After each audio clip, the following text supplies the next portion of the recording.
Welcome to the Affiliated Monitors Expert Podcast, hosted by Tom Fox on the Compliance Podcast Network. Today, we are going to explore what is ethical culture and why does it matter. Eric, first of all, thank you for taking the time to visit with me today. My pleasure. Eric, we've had a lot of conversations from some very high-ranking Department of Justice officials and officials at the Securities and Exchange Commission talking about culture, talking about corporate culture. So, for instance, Deputy Attorney General Rod Rosenstein talked at Compliance Week about the need for corporate culture. We had Charles Kane from the Securities and Exchange Commission talking about corporate culture. We had Jay Clayton, the commissioner of the Securities and Exchange Commission, talking about corporate culture. We typically don't have the number one at the SEC and the number two at the Justice Department talking about corporate culture. But that's something you've been talking about for quite some time. So I was wondering if we could just start with your views on why corporate culture matters.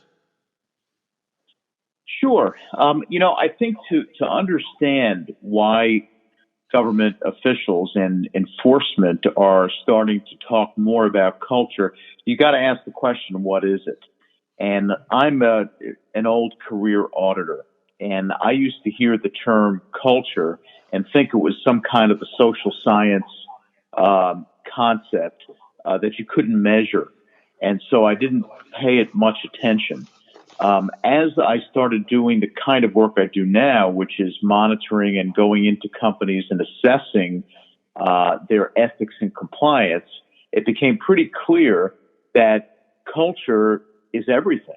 Culture is, the way I look at it, a foundational internal control without which all your other controls are likely to be less effective.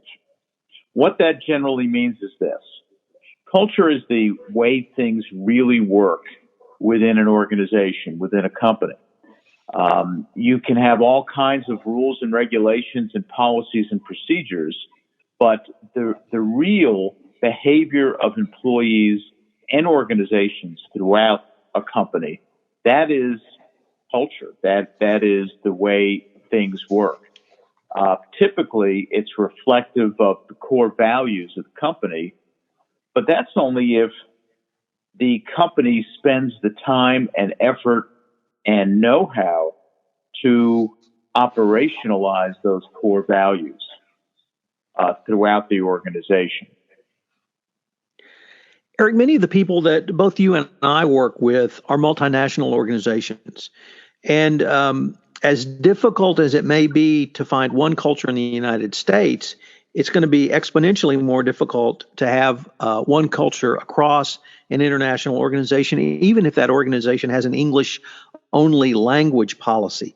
So how do you first identify the subcultures within a single organization and then try to infuse some basic or one basic culture in that organization? Well, you can't force one uniform culture throughout an entire organization because you're dealing with different inputs. Culture is made up of all the different people that work for that organization, which means that it's going to differ by necessity based on population and geography.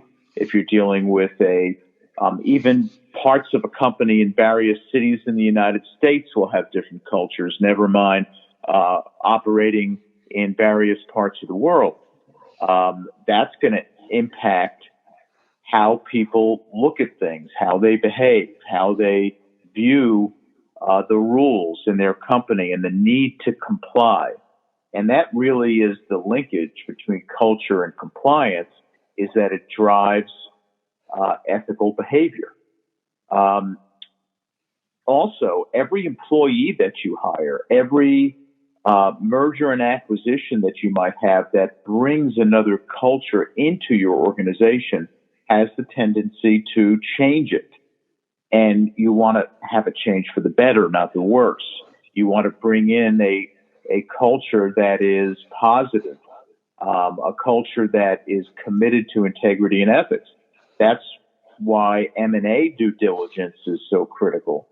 because you don't want to dilute the culture of the organization. Cultural systems, there are different kinds of cultural systems that impact a company, and a lot of it has to do with location, language, rituals. Heroes and role models are another informal mechanism for building a particular culture that is committed to doing the right thing.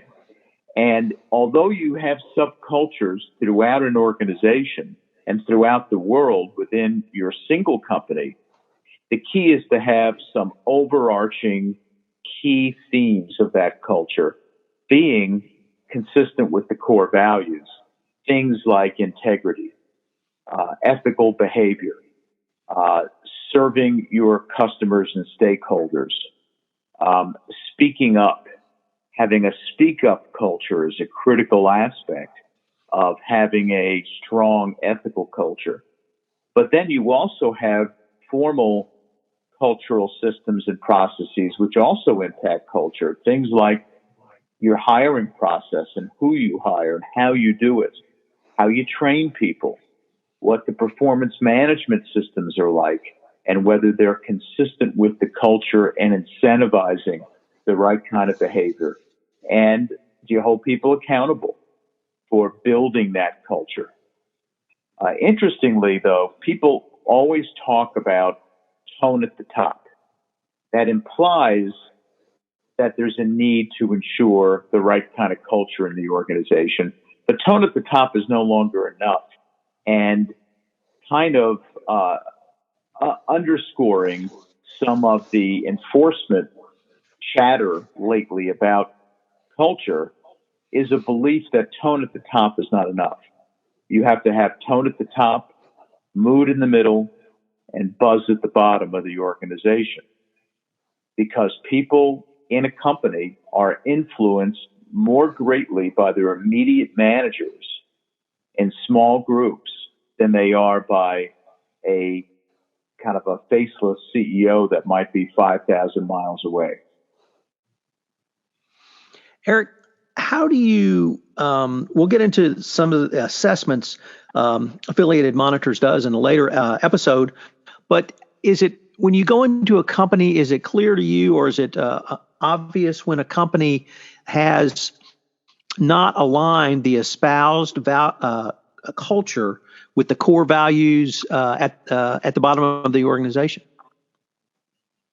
Yeah, it is. It's pretty clear, and in fact, we've gotten so used to doing these kinds of assessments that it really doesn't take long for us to figure out that there is a disconnect, a misalignment between what the organization says in its core values and what it does and what its employees think.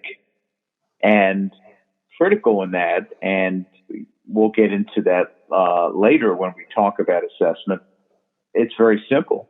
Talk to the employees. And it is interesting to me how little C-suite leaders know about their organizations and their culture. They know what they like it to be. They know what they aspire it to be. Nobody wants a negative culture. No one wants an unethical culture. But they don't talk to their employees. And without talking to employees on a regular basis, you don't know how messages are being received and whether there are mixed messages coming from leaders, managers, and supervisors throughout the company. So, Eric, unfortunately, we're near the end of our time today, but I've been visiting with Eric Feldman. We've been taking an introduction into what is an ethical culture and why does it matter. Eric, I wanted to thank you again for taking the time to visit with me, and I look forward to continuing the conversation. This is Tom Fox again. I hope you enjoyed this episode of AMI, the Expert podcast series. I hope you'll join us again next week where we explore another topic with a managing director of Affiliated Monitors. The podcast series is a production of the Compliance Podcast Network.